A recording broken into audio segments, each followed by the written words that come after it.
Hello everyone. जिन्होंने अपना CA foundation का एग्जाम अभी जून 24 में दिया था, आपका रिजल्ट जस्ट 2 दिन पहले आया। अब अगला पड़ाव आता है सीए इंटर, जो आपका ड्यू होता है मई 25 टर्म में। इस बीच में काफी लोगों का क्वेरी हमारे पास आया था कि हमारा नेक्स्ट बैच कब से स्टार्ट होगा, कौन कौन सा सब्जेक्ट कौन कौन सा मोड में अवेलेबल है। ये सारे के सारे टॉपिक को डिस्कस करने वाले हैं इस पर्टिकुलर वीडियो। वीडियो में शुरू से लेकर लास्ट तक देखना, पूरा सीए इंटर का जर्नी क्या रहेगा, हम लोग क्या क्या कवर करेंगे, कैसे करेंगे, आपको ए टू जेड चीज एक्सप्लेन किया जाएगा। तो सबसे पहला बात, मैं खुद रंजन आपको पढ़ाने वाला हूं कॉस्ट और एफएम। मेरे को पढ़ाते हुए 12 साल हो गया है और टचवुड काफी अच्छे स्टूडेंट को पढ़ाने का मौका मिला। रिजल्ट काफी अच्छा रहा।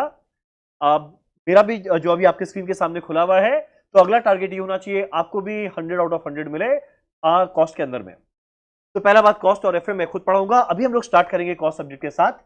एक बार कॉस्ट कंप्लीट हो गया, उसके बाद एफएम एसएम का टाइम क्या रहेगा, जो कोर्स में मैं आपको जरूर इन्फॉर्म करूंगा।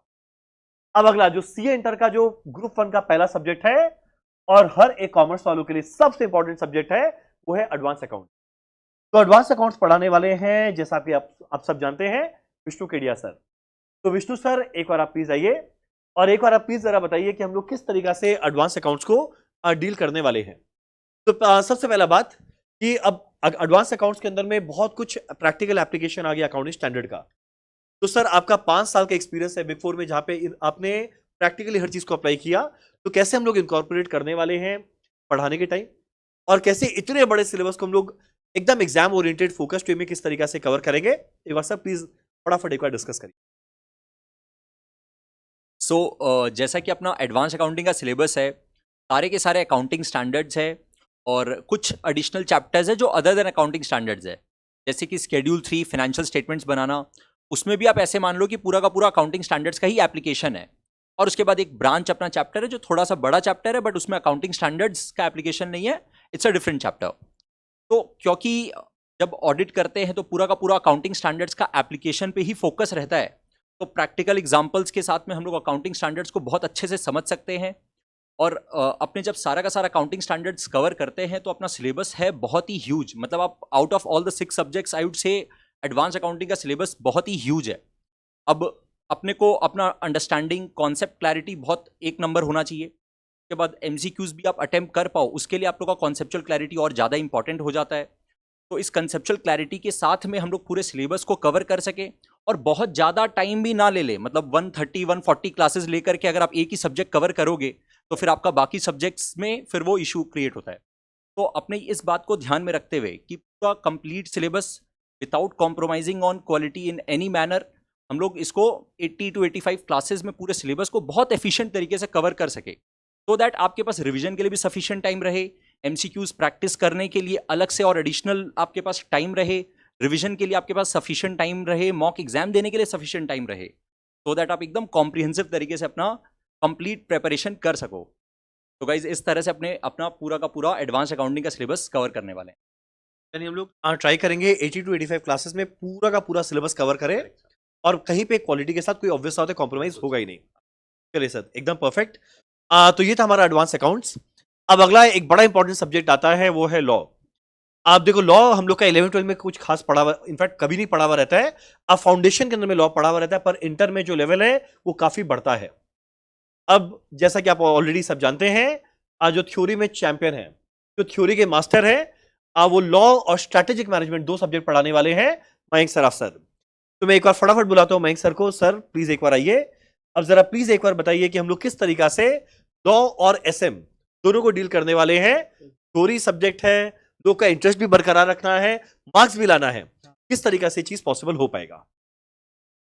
तो जैसे कि अभी रंजन सर ने आपको बताया किस तरीके से चलने वाले हैं, विष्णु सर ने भी अकाउंट्स का पूरा फ्लो बताया, और थ्योरी का स्पेशली मेरा ये मानना होता है, हम लोग डिस्कस भी करते हैं, मेरा पर्सनल एक्सपीरियंस यही था, थ्योरी एक सेटअप आर्ट कर देता है। जो प्रैक्टिकल तो हम सब पढ़ के जाते ही हैं, बट थ्योरी एक ऐसा चीज़ है जो ऑब्वियस सा बात है बोरिंग लगता है, तो वो कहीं ना कहीं निगलेक्ट हो जाता है। प्रैक्टिकल हम सब रिवाइज कर लेंगे, बट थ्योरी हम टाइम टू टाइम रिवाइज नहीं करते हैं, जिस वजह से वो रिजल्ट में कहीं ना कहीं रिफ्लेक्ट हो ही जाता है। और इनफैक्ट अभी अगर सीए फाउंडेशन का भी देखे तो मैक्सिमम जगह जहाँ इनफैक्ट इंस्टीट्यूट भी अगर मार्क्स काटता है तो सबसे पहले थ्योरी को ही फोकस करके मार्क्स काटता है।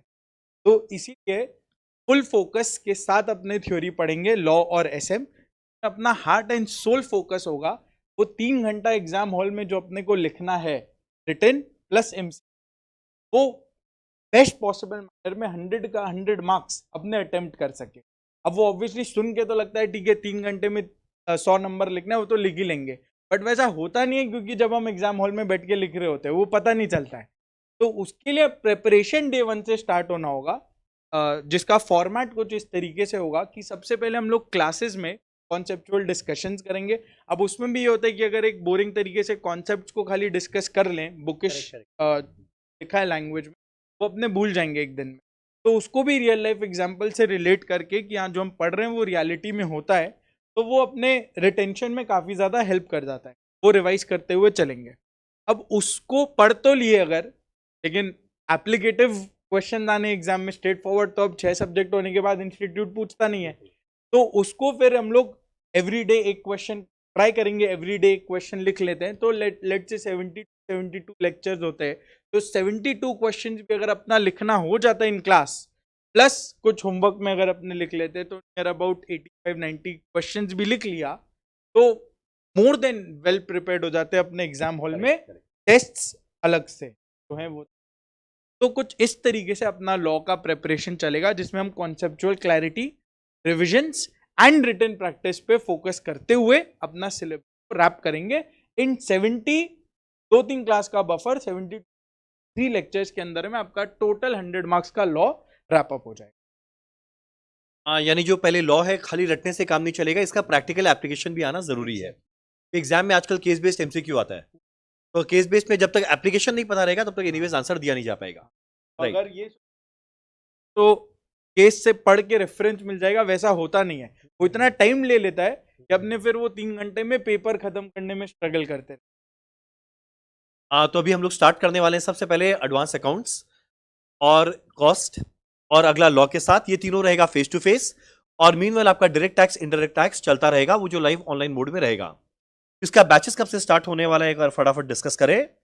तो सबसे पहले हम लोग स्टार्ट करेंगे कॉस्ट अकाउंटिंग का बैच, जो स्टार्ट होगा 7 अगस्त। 7 डेज अ वीक रहेगा बैच, 11 to 1। फिर उसके ठीक 1 वीक बाद 14 को हम लोग स्टार्ट करेंगे मॉर्निंग में सबसे पहले लॉ का बैच के साथ, मंडे टू सैटरडे 8:30 to 10:40। और वही सेम डे 14 को हम लोग स्टार्ट करने वाले हैं अकाउंट्स के बैच के साथ, जो रहेगा 1:30 से 3:30 मंडे टू सैटरडे। तो अभी हम लोग 3 फेस टू फेस बैच शुरू करेंगे, और 4th वाला टैक्स आपको स्टार्ट करना है। तो एक बार 4 सब्जेक्ट हम लोग फ्लो में शुरू करेंगे, और जैसे आपका सब्जेक्ट कंप्लीट होगा ग्रुप 2 का, बाकी 2 सब्जेक्ट का क्या करना है वो ड्यू कोर्स में हम लोग अनाउंस कर देंगे। अभी फिलहाल अगर आप लोग तुरंत क्लासेस को अवेल करते हो तो टिल 7 अगस्त आप हमारे वेबसाइट को विजिट करना, एक कूपन कोड लगाना GD15, तो जो अर्ली बर्ड डिस्काउंट चल रहा है 15% ऑफ हमारे सारे कोर्सेज के अंदर में।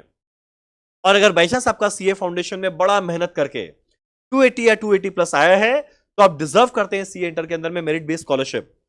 यह आपका हक है, आपको कुछ नहीं करना उसके लिए। अपने मार्कशीट को जो हमारा मेल आईडी है उसमें मेल करना, और हमारा टीम आपको पूरा रिवर्ट करेगा कि आपका क्या स्कॉलरशिप बनेगा, और उसको जरूर अवेल करना। इतना मेहनत से आपने सीए फाउंडेशन में मार्क्स लाया है, इंटर में आपको डेफिनेटली बेनिफिट मिलेगा। और टारगेट इवेंचुअली ये होना चाहिए कि जिस दिन आपका सीए इंटर का रिजल्ट आए, आप भी डेफिनेटली आइदर इस स्क्रीन में या फिर टॉप 10 के अंदर में जरूर रहो। रिजल्ट हमेशा अच्छा रहा है, और पूरा कंट्रीब्यूशन ऑब्वियस बात है आपका मेहनत और हमारा गाइडेंस रहेगा, जो आगे आपके एग्जाम तक लास्ट तक चलता रहेगा। अब बस 1-2 क्वेरी और काफी लोग का स्टूडेंट का आता है कि हमारा बैच मान लीजिए खत्म हो जाएगा जनवरी में, पर एग्जाम है हमारा मई में, तो इस बीच में मॉक टेस्ट का क्या रहेगा, एमसीक्यू का क्या रहेगा, रिवीजन का क्या रहेगा, तो उसके अंदर में हम लोग कैसे क्या प्लान करने वाले हैं। सबसे पहले एक बार आप बताइए, हम लोग जैसे रिवीजन का क्या प्लान करने वाले हैं। तो सर जैसे कि एडवांस अकाउंटिंग में सिमिलर ग्रुप ऑफ चैप्टर्स जैसे कंप्लीट होगा, उसके ऊपर आप एक टेस्ट दे दोगे। कुछ asset based accounting standards, liabilities based accounting standard से रिलेटेड जैसे ही अपना टॉपिक कंप्लीट हुआ, एक टेस्ट दे दिया आप। आपका शेड्यूल 3 का चैप्टर या फिर कैश फ्लो स्टेटमेंट, ये 2 चैप्टर जैसे ही कंप्लीट होता है, इसके ऊपर आप एक टेस्ट दे देते हो। अमैल्गमेशन कंसोलिडेशन जैसे ही कंप्लीट होता है, उसके ऊपर आप टेस्ट दे देते हो। सिमिलर चैप्टर्स कंप्लीट होते ही आप टेस्ट देते रहते हो। उसके बाद जब पूरा सिलेबस कंप्लीट हो जाता है, तो आप 3 मॉक एग्जाम दे देते हो। तो अगर आप इतना कर लेते हो, absolutely ready for the exam, काफी मोर देन सफिशिएंट रहेगा। और ये तो चलिए हम लोग का एक बार जनवरी में एक बार बैच कंप्लीट होता है, उसके बाद फरवरी मार्च में एनीवेज हमारा मैराथन सेशन पूरा आएगा ही आएगा। और मल्टीपल टेस्ट चलेगा, हर 3-4 चैप्टर बाद टेस्ट रहेगा। तो इवेंचुअली आई थिंक जब तक एग्जाम आएगा हर सब्जेक्ट में हम लोग कम से कम 5 से 6 मॉक टेस्ट दे चुके होंगे, आइदर चैप्टर वाइज या फिर 100 मार्क का। तो आई थिंक इतना करना मोर देन सफिशिएंट रहेगा। अब मैराथन और बाद में जो केस बेस्ड एमसीक्यू है उसका लगातार सेशन चलता रहेगा। नहीं आपको बस कुछ नहीं करना है, आपको सिर्फ जुड़े रहना है फर्स्ट डे से लास्ट डे तक, और हम लोग गाइड करते हुए चलेंगे फर्स्ट डे से लास्ट डे आपको करना किस तरीके से, क्या करना है। तो और ट्रस्ट अस, ये पूरा सुपर प्रिपरेशन भी टॉप नॉच होगा, प्रैक्टिस भी टॉप नॉच होगा, और उस ये सब अगर टॉप नॉच रहेगा तो रिजल्ट अपने आप करेगा सुपर रहने वाला। तो बस ये इन्फॉर्मेशन था। इसके अलावा आपका कोई भी क्वेरी रहे आप आराम से हम लोग को व्हाट्सएप कर सकते हो, कॉन्टैक्ट नंबर आपकी स्क्रीन के सामने है, या फिर मेल कर सकते हो या डायरेक्टली हमारे वेबसाइट से जाके परचेज कर सकते हो। तो बस ध्यान रखना हमारा बैच शुरू होने वाला है 7th को कॉस्ट एंड 14 को एडवांस अकाउंट्स एंड लॉ, और मीनवाइल टैक्स का बैच आपका स्टार्ट हो ही जाएगा। तुम लोग बहुत जल्द मिलते हैं फेस टू फेस क्लासेस में, या अगर आप चाहो तो आराम से गूगल ड्राइव क्लासेस अवेल कर सकते हो जो आपके टर्म के लिए 100% एप्लीकेबल है।